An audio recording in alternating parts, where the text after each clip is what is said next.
We welcome our guest, Bruce Elder. I'll introduce Rabbi Elder in a moment, but we are so glad that you are all here. I receive a daily devotion from the United Church of Christ and in the denomination in which I am ordained and have standing. And today's devotion just really spoke to me, and I'd like to share it with you as a way to get started.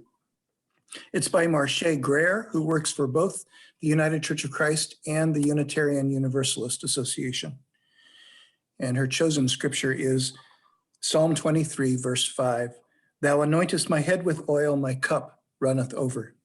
And Marche writes, when I was in elementary school, my grandma watched my sister and me walk to the bus stop every morning. Before we left, she asked us to hold hands with her in the kitchen as she prayed for us. As we grabbed hands, she anointed our heads with oil. As we said our amens after the prayer, I scrambled to wipe the oil from my head. I was embarrassed by it. Other children weren't so subtle in letting me know that it was weird to have a streak of oil running down my face. It has taken decades for me to really appreciate the significance of that morning ritual. Back then, I didn't realize the importance of a Black elder speaking to God, asking for protection for Black children in a world that hates them. I didn't understand that anointing me was my grandmother's way of both acknowledging she would do anything she could to protect her grandchildren, and that she had no control over what happened when we left her sight. Every time I pray, I feel connected to the Spirit of God through the rituals my grandma passed on to me. Ritual has a way of reminding us why we are and whose we are. My grandma's anointing has stayed with me, marking me with grace that will never leave me. She has been gone for years now, but the touch of that oil and her prayers still fill my cup every day. And Marche's prayer, somebody prayed for me, had me on her mind, took the time and prayed for me. I'm so glad they prayed for me. Wow. Thank you. That's amazing. I had another devotion planned, but I scrapped that one when this grabbed me. So glad to have Rabbi Bruce Elder with us today. Bruce is one of our interfaith amigos. There's being Pastor Jeff, senior pastor of our congregation, and Asif Masood from the Muslim Community Center of Morton Grove. And together they've done some things and led our 3 houses of worship in some common activities, including a mission trip to Houston. I think it was 2018. I think the hurricane was in 17 and you all went in 18. Is that right, Bruce and Paul? Sounds right. Yeah, I didn't do the 18 one. Oh. I did the Brownsville one. Oh, yeah. Okay. All right. But those mission trips, yes, there was another one to Brownsville. Thank you, Paul. They exemplify our relationships with each other and what we can do together as friends, sisters, brothers in faith. One thing we're doing together is this coming Thursday night, another event co-sponsored by our 3 houses of worship. It's a viewing and conversation about the film American Muslim, and it's been in the Messenger and also in our Spiritual Enrichment update. It's not too late to register for it, to view it ahead of time or on Thursday night. And it will involve conversations with people from the 3 houses of faith, but also the director. Is he the director or the producer? Bruce? Yes. He's the director and producer. Creator. Adam Zucker, who is Jewish and who really felt compelled to do this film about the experience of American Muslims. And it's the kind of thing we do together and that Rabbi Elder participates in as the spiritual leader of Congregation Hakafa, which also shares our building for some high holy days. So we go way back and we go deep.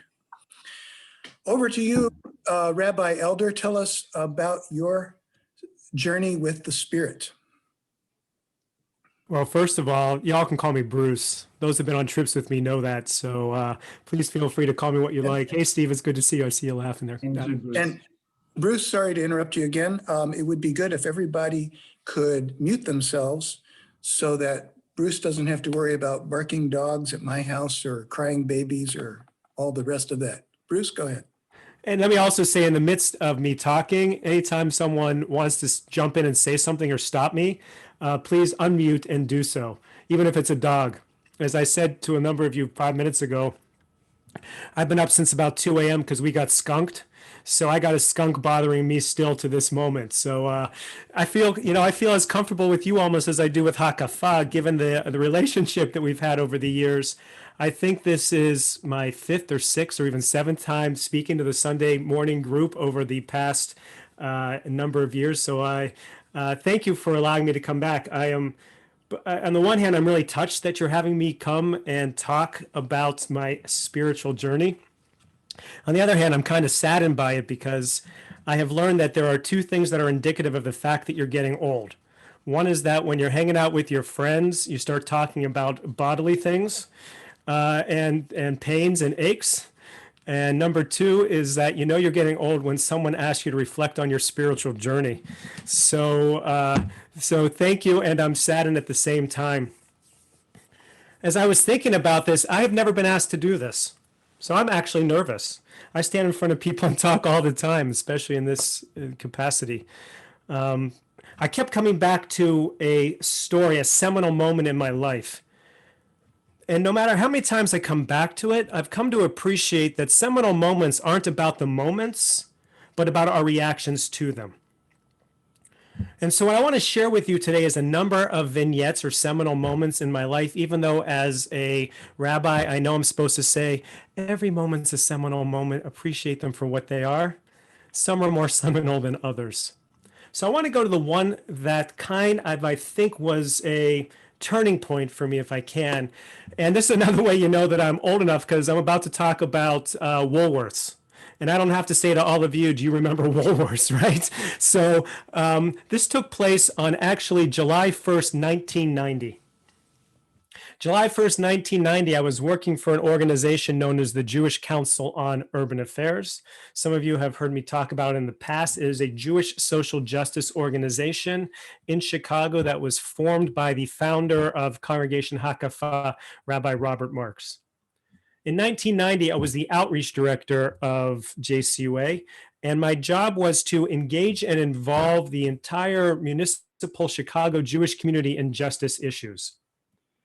On July 1st, 1990, our offices were situated at 220 South Adams Street. Hence the Woolworths connection here. If you remember, Adams Street in the 1990s was closed off to everybody but buses. I don't know if anyone worked down in the Loop at that time or hung out down in the Loop at that time, but every summer, Sally, I see, every summer, you might remember along State Street, vendors would pop up. Musicians, jugglers, that type of stuff. And people would come out and, hang out and throw money. It was a great tourist industry that was just beginning to bud then. So I was at 220 South Adams. I decided that I was going to go get some lunch on July 1st, 1990 on Adams Street between State and Wabash, because when you're in Chicago, you have to actually say where they are. There was a hot dog joint, and I knew I wanted to get a hot dog, and I knew that my breath was going to stink afterwards. So I decided to go into Woolworths across the street right beforehand to get a pack of gum. So I go and I buy my pack of gum, and I come out of Woolworths, seminal moment in my life, and I think the turning point, if I can say that, although it's about my reaction to it. I noticed that there, just to the south of the entrance of the door, there was a huge group of people gathered around somebody, and there was laughter. So I'm like, cool, I'll wait a minute, I want to see what's going on. I come up to the crowd. Those of you who know me know that I'm 5'6.5". I used to say 5'6 3/4". I'm actually only 5'6.5". And as that size, I really couldn't see over what was happening. But also being a pretty thin guy, I was able to wedge my way through the crowd to see what was happening, expecting to see some kind of comedian or something. And what do I see when I get to the middle? A woman using a trash can as a toilet. Shocks me to this very day. Middle-aged woman, homeless and mentally ill, was using a trash can as a toilet because she had nowhere else to go. Now, mind you, McDonald's was on the corner. Burger King was right there. Woolworths was right there. She knew she had nowhere else to go. I immediately turned away, not knowing what else to do, not wanting to add to the voyeuristic humiliation surrounding her. And to this day, I don't know what disturbs me more about the whole incident. The indignity of a woman who was forced to belittle herself because no bathroom was permitted her, the crowd of people who watched, jeered, and even laughed at her and her condition, or my inability to do anything about it. So when I begin a conversation in my mind about my spiritual journey, that was a turning point for me. When a woman is forced to use a public trash can as a toilet because all other facilities have been denied her, who does our society blame for her predicament? And when those who watch her are incensed not at the fact that she has to use a trash can, but that she is using a trash can, who is society blaming? And when people are laughing along the way, whom does society blame for her condition? And finally, what's my role in that? I promise you for the next 30 minutes or so, I'm not going to preach at you like that. I'm preaching, this is a sermon to my soul. This is a conversation about my spiritual journey.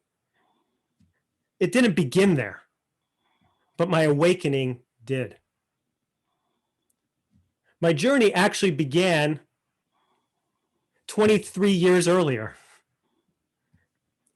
in Youngstown, Ohio.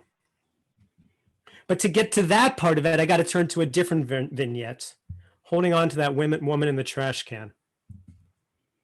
Vignette number 2 that I want to share with you happened 7 years earlier in December of 1983. I was in Israel on a 2-month program called High School in Israel, which brought kids from all over the country, which is actually not true. It basically brought kids from Florida and a few other places to spend 8 weeks in Israel in a high school learning about Jewish history and experiencing the places in which you go. So at the time, I had just turned 16. I had just entered my pathetic, emotional, bad poetry stage. I was at Yad Vashem, the Holocaust Memorial in Israel. Has anyone been to Israel and been to Yad Vashem here? Yes.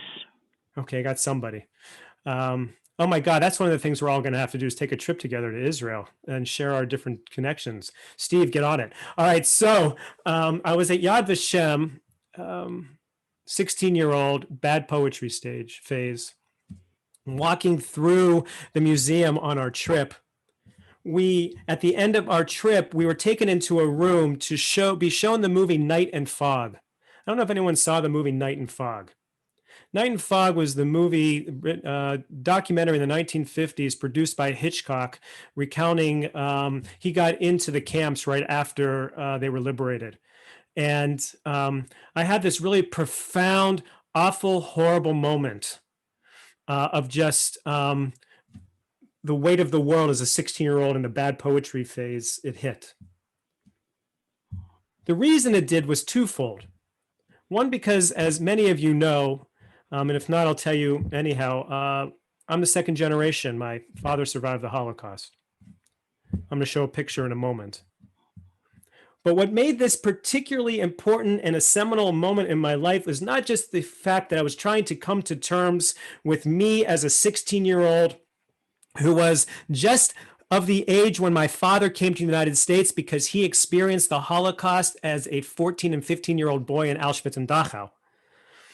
But because the woman sitting next to me, young woman from my program, came out of that program in as much shock as me. Now, what was interesting about her was that she was one of 3 non-Jews that were on the trip with us. And she was shocked. And I asked her, I said, "What's going on?"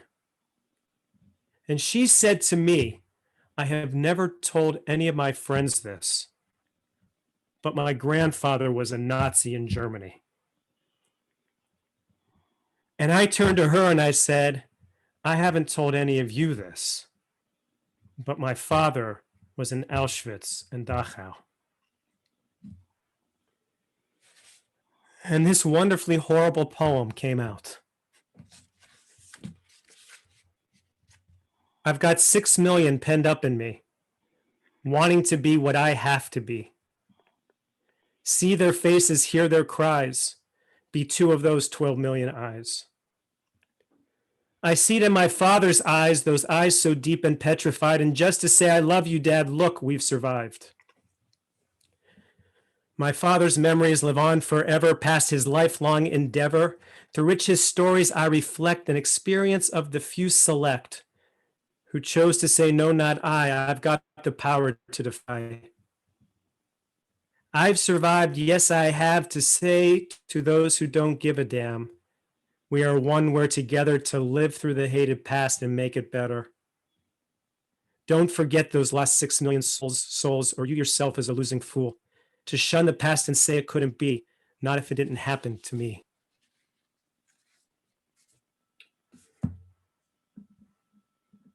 I grew up in a household, the son of a Holocaust survivor. First time I came to speak to all of you, I shared the story of my father in the camps. I shared it in the context of the Torah scroll that we have from the Czech Republic. Some of you might have been there. That was saved from the Nazis and is now in Hakafa's possession. In the midst of that, I shared this photo with you. This was my father around the age of 12. This is his sister, her name Marika, my little Marion, who died in Auschwitz at the age of 8 with her mother. And as the story goes, for those of you who were there, you might remember, is that when they got to Auschwitz and they went up before Joseph Mengele, my dad's mother was chosen to survive, and his sister was chosen to die. Sister started crying, mother jumped over, and together they walked to the gas chamber. I grew up in Youngstown, Ohio, to the son of a Holocaust survivor, with the burden, not that he put on me, of that little girl. That I still feel even when I mention her, as you can tell from the shakiness in my voice. My spiritual journey probably began before I was even born. Understanding that I had a responsibility in my DNA to an 8-year-old who was killed, murdered for being an 8-year-old. Am I unstable? Can you see me still? I froze. Am I back? Bruce, we can hear Hello? you, but your image is frozen. I don't know about others. I told Jeff ahead of time. Yeah. Bruce, can you hear me? Yes, hold on. Okay. 1 second.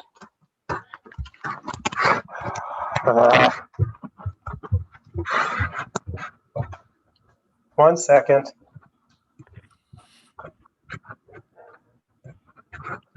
Can you all hear me? Yep. Can you see me yet? I can see you. I can hear you. All right, give me 1 second.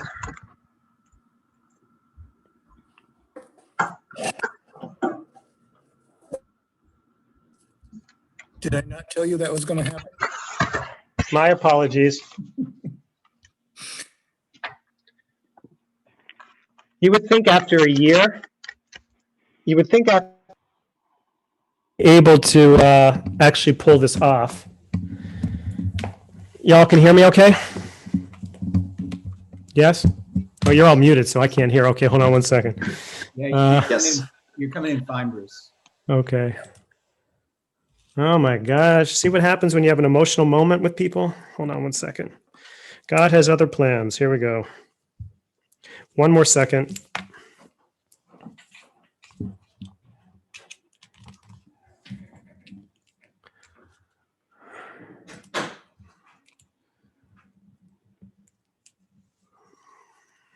Hello, everybody. Good to see you again. Okay, so in my DNA, I grew up with the realization that I had a responsibility. So I grew up in Youngstown, Ohio. My father, the survivor, was the type of Jew who would purposely eat ham and cheese on Yom Kippur. But darn it, he told me, and he lived his life, you better be good to others, you better support Israel, and you better never forget. At the same time, I had a mother whom some of you might have met. She had lived here for a few years before she died 2 years ago, who grew up as an only child in the only Jewish family in a 3-county area in Western Ohio. For her, Judaism was self-learned. And for her, Jewish culture mattered. Belonging to a community, also doing the right thing mattered. But you do the right thing not for ego, but because that's what you do. Judaism then to me as I was growing up meant, and I'm serious about this, Judaism in a nutshell meant you vote Democrat, you give to the United Way, you belong to a synagogue and engage in the Jewish community, and you'd be proud to be an American even when the leadership was suspect. And Judaism meant survival and the responsibility of memory. So I started with a woman using a trash can and trying to figure out what my role is in that.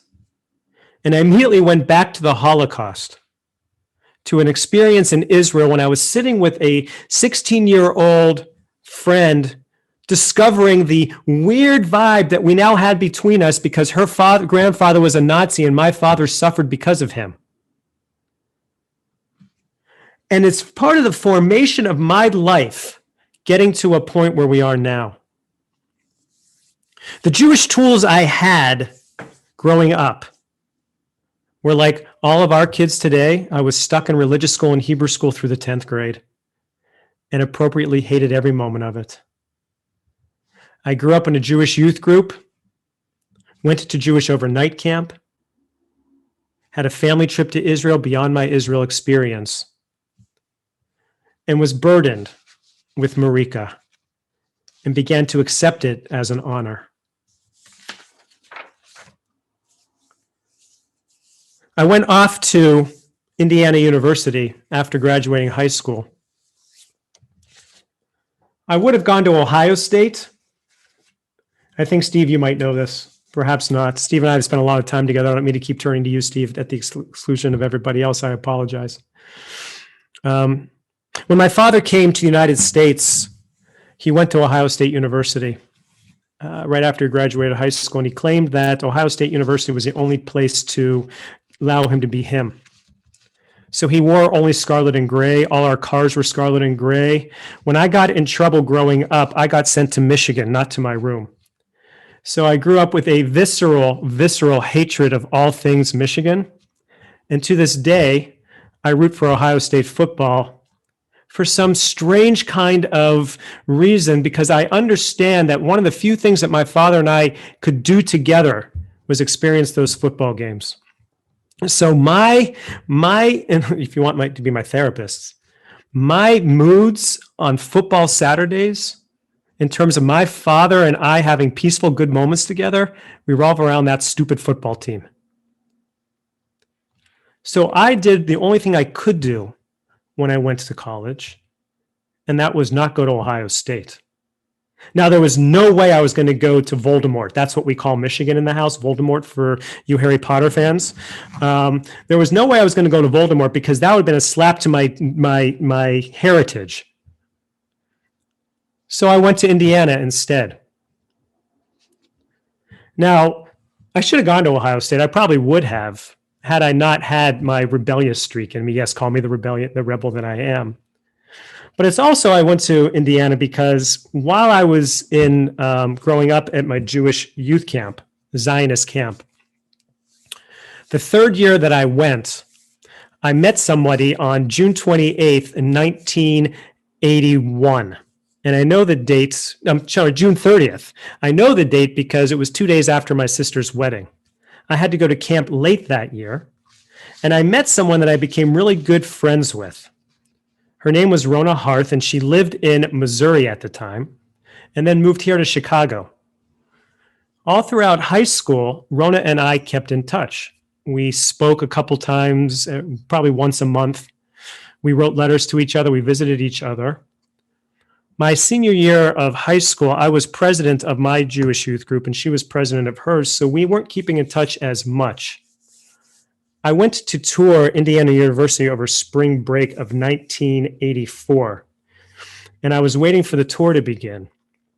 And lo and behold, the only other person to go on that tour was Rona, who walked in that spring break. So the two of us took that tour, not knowing the other was going to be there. My father and her mother were walking behind us planning our wedding, and she is my wife. So I went to Indiana University, graduated, and came up to Chicago, started working at the Jewish Council on Urban Affairs. And it was because of that experience with the woman at the trash can that I decided to become a rabbi. I was working at the JCUA, talking to rabbis about what they did. And it became apparent to me and obvious to me in the most self-righteous kind of way that since the 1960s in Chicago, there were only 3 rabbis that were speaking truth to power. Truth to power. And that I had a responsibility because of a woman in a trash can to start the next generation of that. Do you hear the hubris in that? Right? The line between righteousness and self-righteousness is so incredibly thin. And I, in the name of 22-year-old not having prefrontal cortex fully developed yet me, 23-year-old, knew that I was going to come back and I was going to be that voice for justice. And that's what it meant to be a rabbi. That's what spirit meant. That's what Judaism meant. Now, that doesn't come out of a void. That comes from me carrying the burden and the honor of the burden of Marika, who was an 8-year-old, died because people saw her as being othered. I grew up in a household that taught me to do the right thing, to be the right thing, and to act accordingly. Darn it, to give to the United Way. What's more, you know? So I decided to become a rabbi.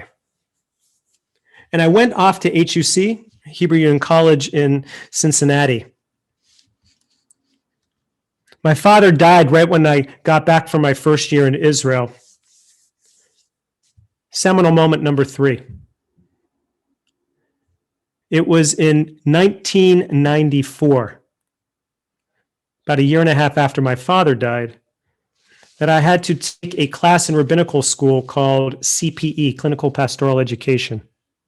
Jeffrey, you know what I'm talking about, where they basically teach you how to pastor, whatever that might be. We had to spend 3 nights in the hospital overnight. And my first night in the hospital that I had to spend, around 2 a.m., I was awakened to come down to the ER.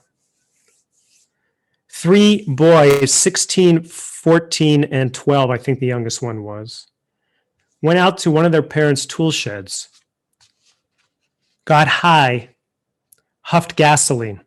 You know what it is to huff? It's when you breathe in gasoline. 14-year-old and the 12-year-old were unconscious but alive. 16-year-old had died. My first CPE experience in a hospital. I had to sit with the mother of the 16-year-old, knowing that the child had died and she hadn't been told yet. So she kept asking me, what's going on? What's going on? What's going on? I didn't know what to say. About 20 minutes into us being together, the doctor came and said those words. I don't know if any of you are doctors, but we see it on the television. I'm sorry, we tried everything, but there was nothing to do, et cetera, et cetera. The mother heard it but didn't hear it and collapsed and landed on the leg of one of the doctors who caught her before she fell. It took my breath away.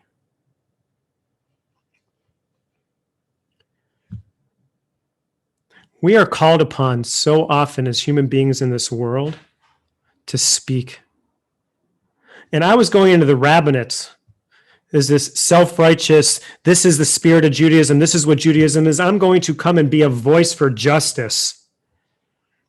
And in the moment in which there was a woman in pain, my voice left me. It's not that I didn't know what to say. I realized there was nothing to say. And in that moment, thinking about it, again, it's not the moments, but the way we react to them and think about them thereafter. First of all, what in God's name was a 16-year-old doing in the shed huffing gasoline? For the longest time, I got really mad at 16-year-olds. And 16-year-olds at Hakafan knew it because I had the conversation with them about huffing and drugs and what have you. But I realized a couple things in that moment. Number one, smart people do stupid things sometimes, and stupid things happen. And people who are very unlike me, that I have very definite ideas about, are just as human as I am. And sometimes it's more important than speaking is just shutting up and let your voice being taken away. To let the silence speak for itself. That had a profound impact on me as I started moving forward in this development of a spiritual self that, frankly, I didn't even realize was a development of the spiritual self. I was just trying to become a rabbi and a human and a Jew.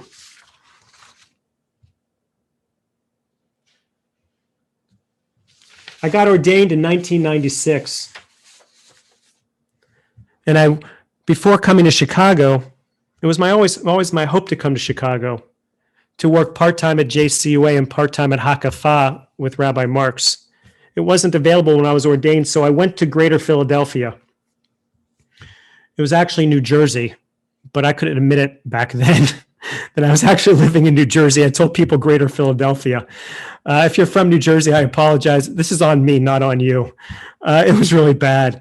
I lived in New Jersey, in Cherry Hill. I don't know if anyone's been to Cherry Hill or knows Cherry. A number of you are nodding. I was in this wonderful, wonderful synagogue. Synagogue was formed in 1972. I was the assistant rabbi. It was a 900 family congregation. I was brought in because the founding rabbi had to resign because he was suspected of arranging for the murder of his wife. He is currently serving a lifetime in prison for it. He was convicted of it after I left. This is a tremendous congregational community. Talk about coming in as a rabbi, 1996, had enough ego to be humble, which means I was still pretty self-righteous. But I learned early on that the spirit of a community, which touched my soul deeply, is able to thrive when I come into a situation and not assume that because I'm the rabbi, I have the answers.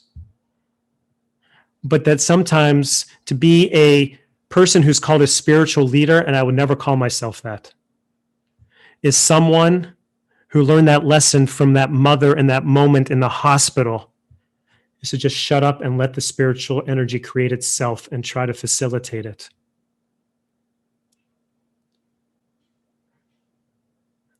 In the winter of 1998 or 1997, I'm sorry, I went to the synagogue in 96, right after I was ordained. In 1997, I took a group of kids to Israel for a trip.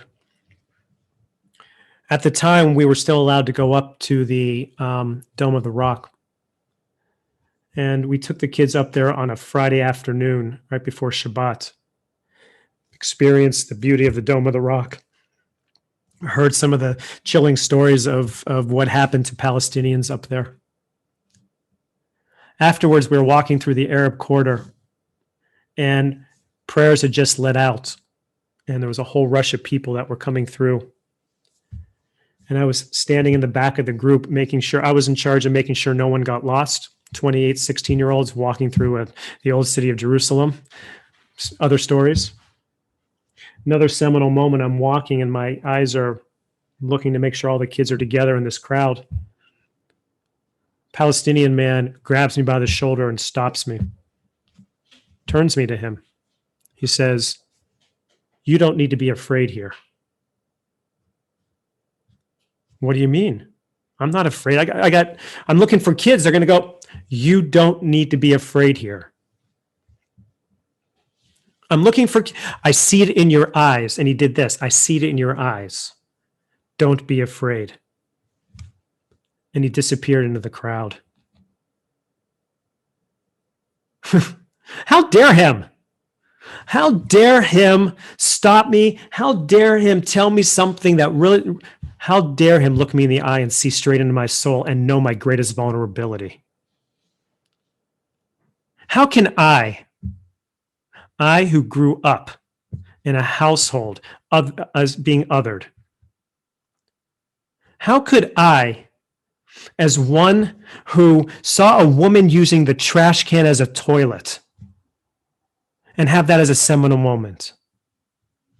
How can I, who saw a 14-year-old, 16-year-old, 12-year-old boy suffer and feel how could I do the exact same thing that was being done to me and that I was coming to the rabbinate not to do? Get off your high horse. And so I came to Hakafa in 1999. Halftime at Hakafa, halftime at JCUA, until Rabbi Marks retired in 2002, and I've been here full time since 2002. It's been 22 years that I've been at Hakafa. It's about time I start talking about bodily functions with friends and start giving a spiritual reflection. I've been here a long time. I had thought that by the time I got to Hakafa that I finally knew what it was to be spiritual. To have the power of memory, to understand that I've got a role to fight for justice, to understand that the greatest spirit sometimes is the one that shuts up, to understand that I'm a facilitator and not a teacher. Prior to me coming to Hakafa in, I think, 1996 or so, 1997, Rabbi Rachel Mikva, some of you might know, she teaches at the Chicago Theological Seminary. She was one of the rabbis at Hakafa, and she started a Torah study group for a group of women. This group of women had never had access to Torah before and had learned to love to learn Torah. Rachel left in 1998, and Rachel Doolin, who teaches at Spertus Museum, took the group over. So in 1999, they couldn't reconcile paying her because I was now on staff. They asked me to teach the class.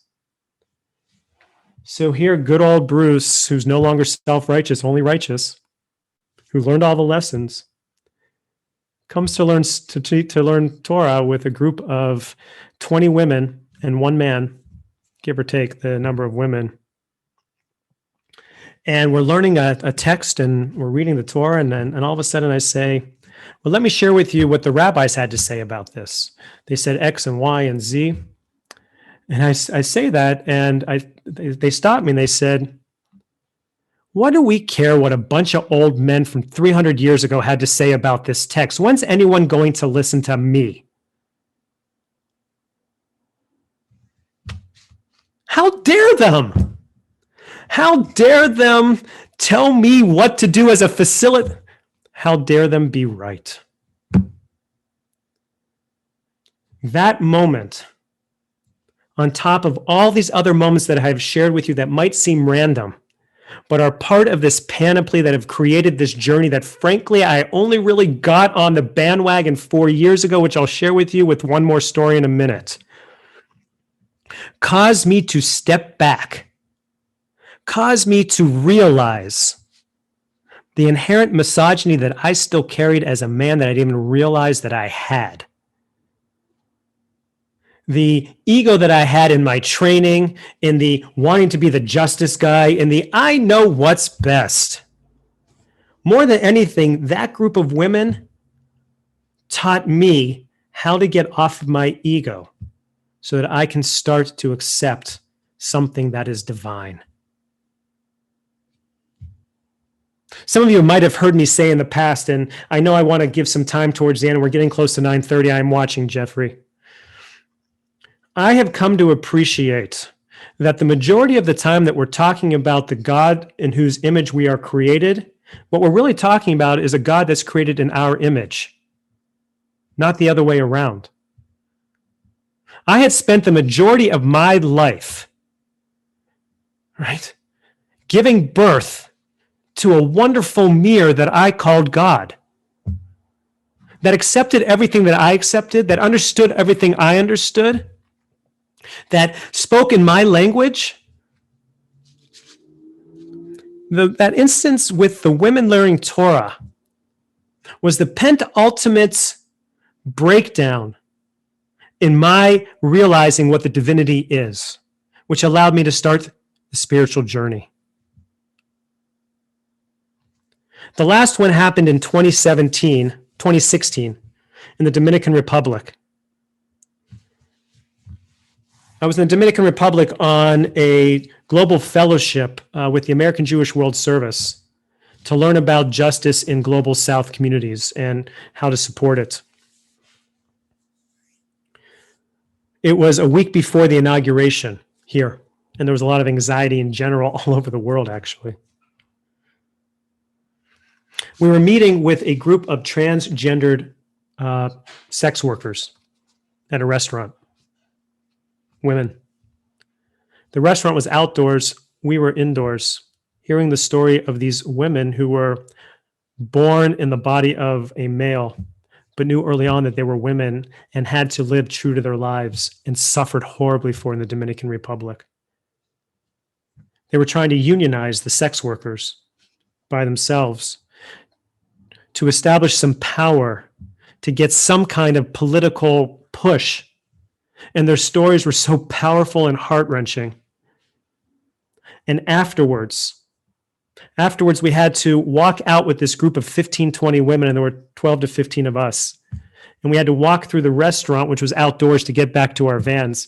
And they wanted to take a picture of all of us together on the steps to the outside. We got in line, and me being the 5', 6.5" that I am, found myself in the front line with a group of transgendered sex workers from the Dominican Republic. I was the only American at the time because my group went off to go do a meeting or something. I had no idea. So I was lined up with these women. Picture it. And there were 100 people eating out there. And I looked and I saw all of a sudden as we were standing there, all these men that were looking up and looking down and looking up again and then looking back down. And at the same time, lascivious look of disgust that they had, that they lusted after these women and hated them at the same time. Standing up there as I saw it through that entire space, men and women both, I had never, ever felt what it must feel like to be a woman ever for a moment. Now, I'm not trying to mansplain here, But to be in a situation where men look at you that way and you have nowhere to go and you are there and you are naked and you are vulnerable, even more so for the transgender community, and that we were in a Christian country, I'm not blaming Christianity here. This is about religion. After that, my spirit and my assumptions dropped. All is a way to say that what began with a woman in a trash can and the granddaughter of a Nazi, and Marika, who lives in my soul, and a 16-year-old who died for the stupidity of being a 16-year-old and doing stupid 16-year-old stuff, and a man stopping me in Jerusalem, and a group of women, and a group of trans women. It got me to this point. And here is where I am finally beginning to start at my age, in which someone thinks I'm now old enough to reflect on a spiritual journey. I think that I have just begun. And this is where I am. And with this, I will end. I believe that religion is the place where you go where it's okay not to have the answers. It is gray. The problem is that we humans are black and white, and we need those answers. So we turned the most beautiful place where you're supposed to go where it's okay not to have the answers and turned it into the place that gives you the answer to all those questions. And we took the greatest word, the greatest expression of not knowing, Yud He Vav He, what we call God, and turned it into the answer for all those things. So that we as humans could go on with our lives and our blackness and our whiteness. The greatest expression of awe and not knowing, Yud He Vav He, which some people say Yahweh, other people call Jehovah. But for me, the closest expression of it is this. Breath is the greatest expression of divinity that we can have. I am a panentheist, not a pantheist in which everything, that God is in everything, but a panentheist, which means everything is in God. What does that mean? In Judaism, there are three principal words for the soul. One of those words, neshama, is the same word as for breath. Every breath I take is a piece of my soul interconnected with the Yud He Vav He. Breath is a prayer that is shared with each other because every breath we take, our prayers intermingle, our souls intermingle, and the divine becomes manifest. Every attempt I have to make God what I want God to be, God is a mere reflection of me, and I do a disservice to that God. That is the self-righteous 23-year-old that wanted to come into the rabbinate to teach you all in this world how to be just. But to accept the breath of the grayness, all of us, maybe we can begin to build that just society. It sounds Pollyannish, but I am committed until the last breath I take, the last prayer I utter, to be part of a solution that guarantees that, one, a woman doesn't have to use a trash can as a bathroom, and two, that not just an 8-year-old girl, but no one should be oppressed because ever, but especially out of a sense of otherness. We all breathe. We're all in this together. I am in this with you. Let us walk together. Amen.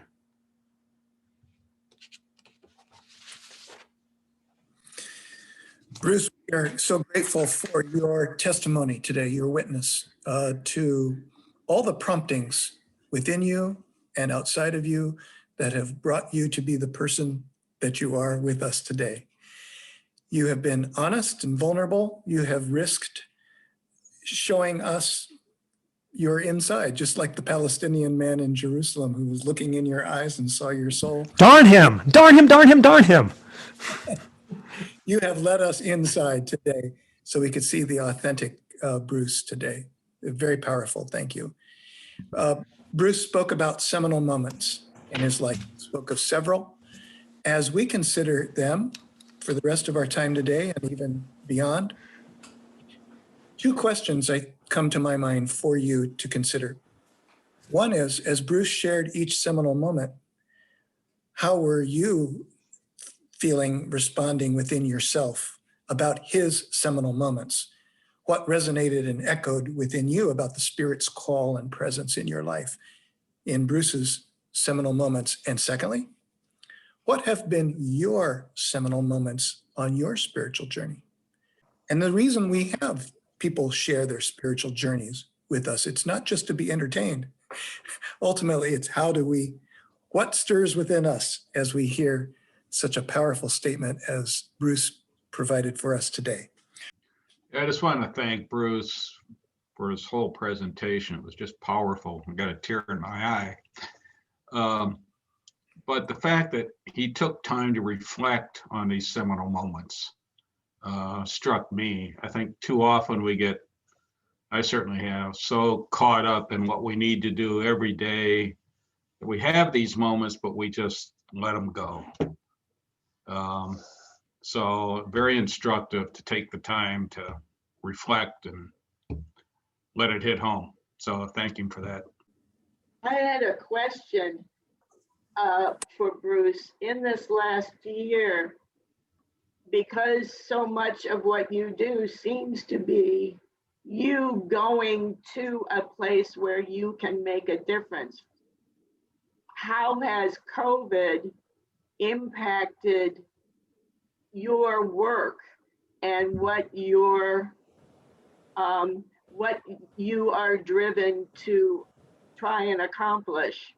In what ways has our COVID reality impacted that? Thanks, Jess. I don't want to be presumptuous to say that I go anywhere to make a difference any more than any of us anywhere that we go make a difference. I'm not. This is. I think that's part of what I've come to appreciate in this spiritual journey. I'm sorry to say it, is that every moment's a seminal moment, right? And I said it kiddingly at the beginning, but it's coming back to haunt me.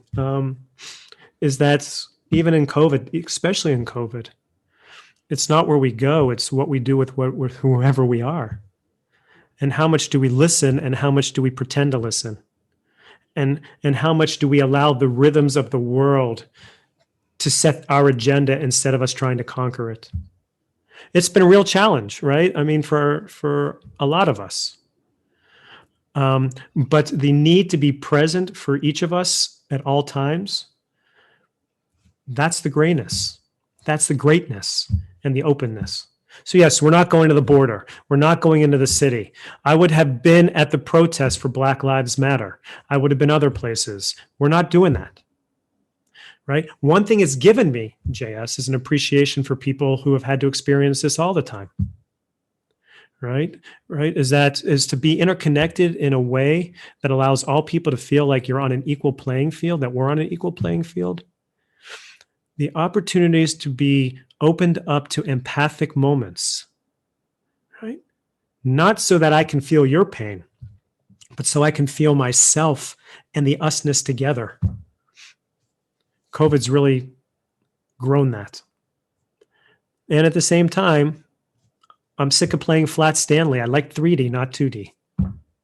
We all make a difference every time we're interacting with each other. It's just whether or not we choose to acknowledge it or recognize it or not. And it could be for the better or for the worse. And it's always been that way. We just haven't had an opportunity to evaluate that on such an intimate, two-dimensional level. Yeah, as Paul said, a lot of things happen that go unnoticed in our lives that probably have more meaning if we would just take a moment to reflect. That's really the spiritual life, I think, more than having certain beliefs. Yeah. It's about deepening internal reflection and allowing feelings to be felt, thoughts to be thought. I think your discussion of religion was really important. We need to keep on asking questions. And it wasn't, just because it was all set centuries ago or something doesn't mean that it's right now, and we need to pay attention to that. What is your source for, let's say, the next project Congregation Hakava is going to do?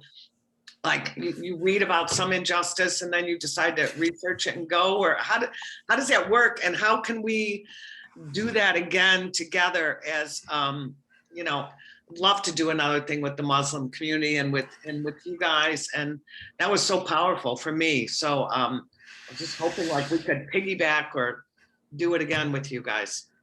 Well, so what I'll say is that we at Hakafah still aren't doing anything until COVID is, we're safe enough out of it. We will be, Jeff, Reverend Braun, Asif, and I have been, we talk a lot, and we've talked about wanting to do something in Chicago for years, and we have a couple of ideas now that they don't know that we have. So hopefully we'll be able to be doing some stuff here, and we'll see where the energy takes us. Look, unfortunately, with global warming, there's always going to be places for us to go and rebuild. With immigration policy, with poverty policy, there's lots of stuff out there. It's just a matter of seeing where the wind takes us and the energy. I'm not evading, Elsa. We'll see where it takes us.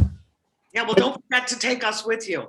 No, I know. So, I mean, look, I met with some folks in Chicago about an organization here that I want to bring to Jeff and Asif about us doing some work here that I think is pretty potentially valuable.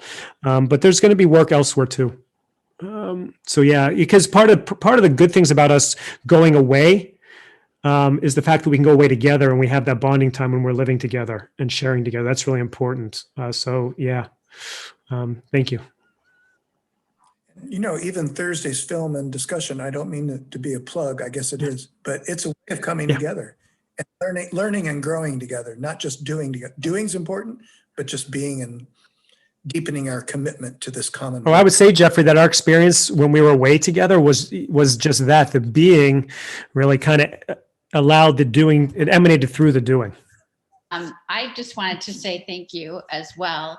And I'm thinking on behalf of my fellow anti-racism committee members who are on this call to Junia and Greg and Leanne and Mike, who are not here, that we're facilitating this discussion of the book Cast. And so your comments about being a facilitator and not a teacher and inviting the spirit to move more fully in those meetings and challenging, I think our role is to challenge the people who are there to let the spirit move so that they can see racism and what holds up racism in our society differently. So I really appreciated those words. They're very helpful today, and the spirit must be sending that message to me. Well, good luck with the anti-racism work. We have a lot of work here to do as well, and I know I have a lot of work to do. So I look forward to hearing how that goes with the discussion. I hope someone will share it with me. Yeah, thank you. Thank you again, Bruce, our friend, and all of you for joining. If I just might jump in before you all go, it was a real honor. It continues to be an honor to share with you. Look, I had the opportunity to share with all of you, but you didn't have a chance to share with me. So I would very actually welcome, because frankly, the real question is what's your spiritual journey? Okay, peace to you all this day and week. Be well. Great to see you, Bruce. You all take care. Thank you so much. Bye-bye. Bye-bye.